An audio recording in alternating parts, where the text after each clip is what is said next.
Bom, e para a gente falar mais sobre essa questão do idoso, vamos falar com quem entende, né? Com geriatra, que o idoso mudou todo o conceito de idoso, né?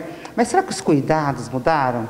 Né? O idoso hoje é mais jovem, mas será que ele é jovem realmente? Ele tem que se comportar como jovem? Como que pensa a área da saúde com relação a isso? E eu vou falar com a doutora Thaís Santos, que é geriatra mocoquense e que vai dar muitas dicas para a gente. Doutora, mudou realmente o conceito de idoso?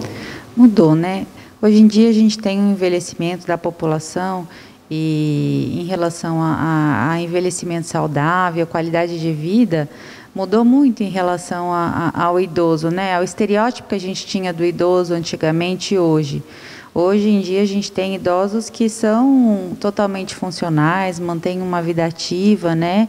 E é justamente nisso que a geriatria ou a área da saúde quer atuar, em manter idosos que tenham uma vida ativa, que sejam funcionais e que tenham uma qualidade de vida, né? Mas acima de 60 ainda é idoso ou aumentou a idade?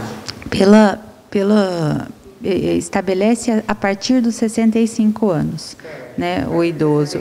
Exato, a partir de 65. Os cuidados são os mesmos? Por exemplo, tem muito idoso que se pensa jovem, tem as mesmas atividades de jovens. Se ele tiver disposição, isso pode ser feito ou a gente tem que tomar mais cuidado? Na verdade, assim, tem que se ter um cuidado, né? O envelhecimento, ele tem toda uma particularidade, nosso organismo envelhece. Então, sim, o idoso tem que se manter ativo, tem que fazer tudo, mas tudo sob orientação, tudo com cuidado. Né? E o idoso, que olhar que ele deve ter para a saúde dele? A partir de que idade que ele deve procurar um geriatra e começar a se preocupar com as doenças realmente de idoso? Na verdade, a preocupação tem que vir ao longo da vida, né? A melhor medicina é a medicina preventiva. Então, falou assim, não vou esperar até os 65 anos para procurar um geriatra e começar a me cuidar. Não, vamos começar a se cuidar antes, para que evitar que qualquer doença apareça. Um dos fantasmas que o idoso e a idosa carregam é aumento de peso, né? Uhum. Isso também está tratado na geriatria? Sim, a gente faz. O controle tem, né? Como eu falei, questão do envelhecimento, a dificuldade de ganho, de perda de peso, né? Ou ganho de peso, ele pode acontecer. Mas nada do que um acompanhamento e orientação e atividade física, alimentação, a gente consiga fazer esse controle. Não estou querendo fazer consulta, doutora, mas tem alguma vitamina ou algum alimento que todo idoso tem que consumir? Na verdade, as vitaminas que o idoso precisa, todos fazem parte da nossa alimentação.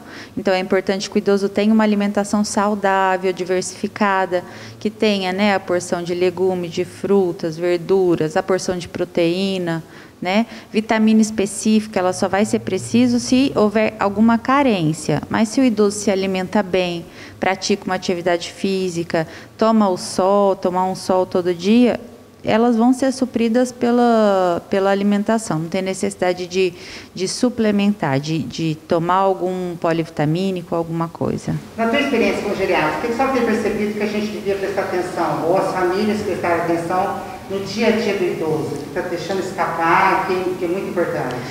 Nada no envelhecimento a gente tem que considerar como normal, por exemplo, o esquecimento, né? Falar, não, está esquecido porque é idoso? Não, né? Não pode acontecer. Está com dificuldade de dormir, diminuiu o apetite. Qualquer alteração, o idoso tem que ter um envelhecimento e ele não necessariamente a idade vai trazer doenças ou consequências. Então, qualquer coisa diferente, a gente não considerar como da idade. Por quê? Se a gente vê, de repente, uma falta de apetite, ou uma alteração do sono, ou mesmo um esquecimento, logo no começo, são coisas que a gente consegue tratar e acompanhar, diferente lá da frente, quando o quadro se agrava, aí a família vai, né? Percebe, né? Exato, aí já está um quadro mais avançado, né? E nem sempre a gente consegue fazer o controle.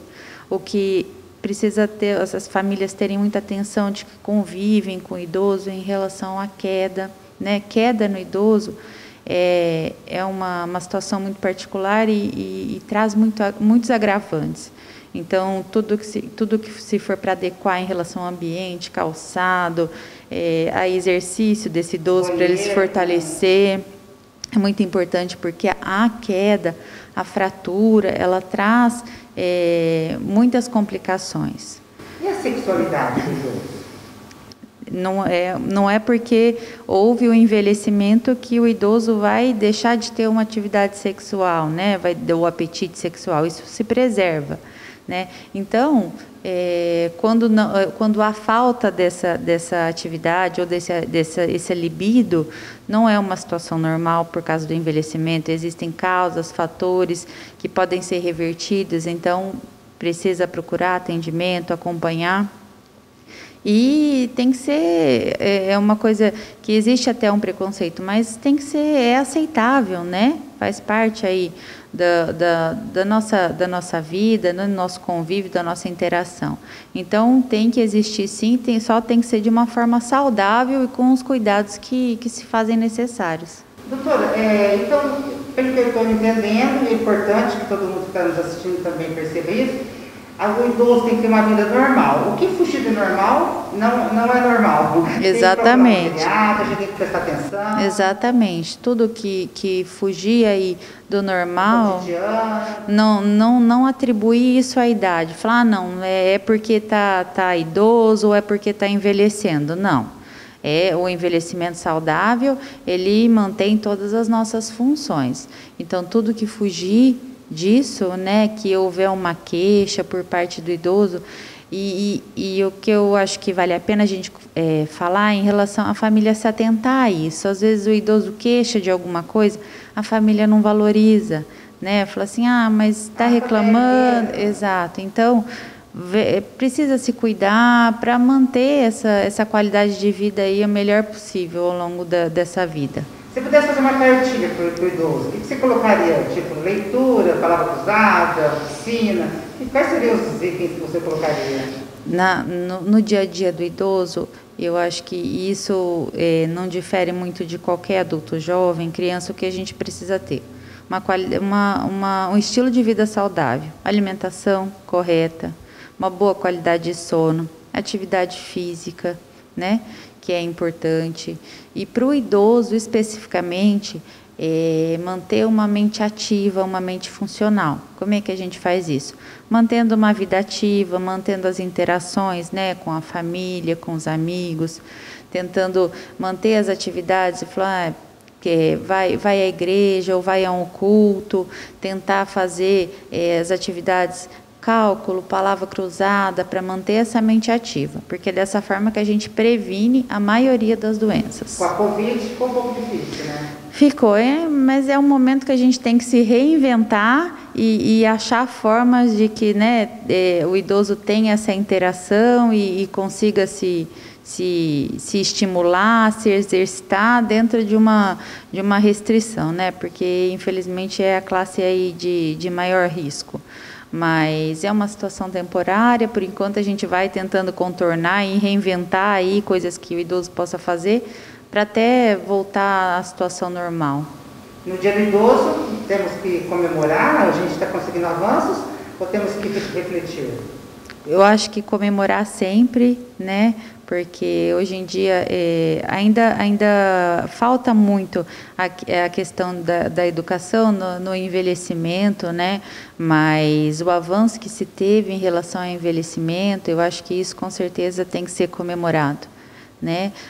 Mas sempre vale a pena pensar, né, nos cuidados, né, que esse idoso precisa ter, numa rede familiar que consiga atender as necessidades desse idoso, não só numa rede familiar, em questão de sociedade também, né, que hajam atividades, que hajam políticas voltadas para uma classe que só vai crescer, né, só está crescendo e só vai crescer.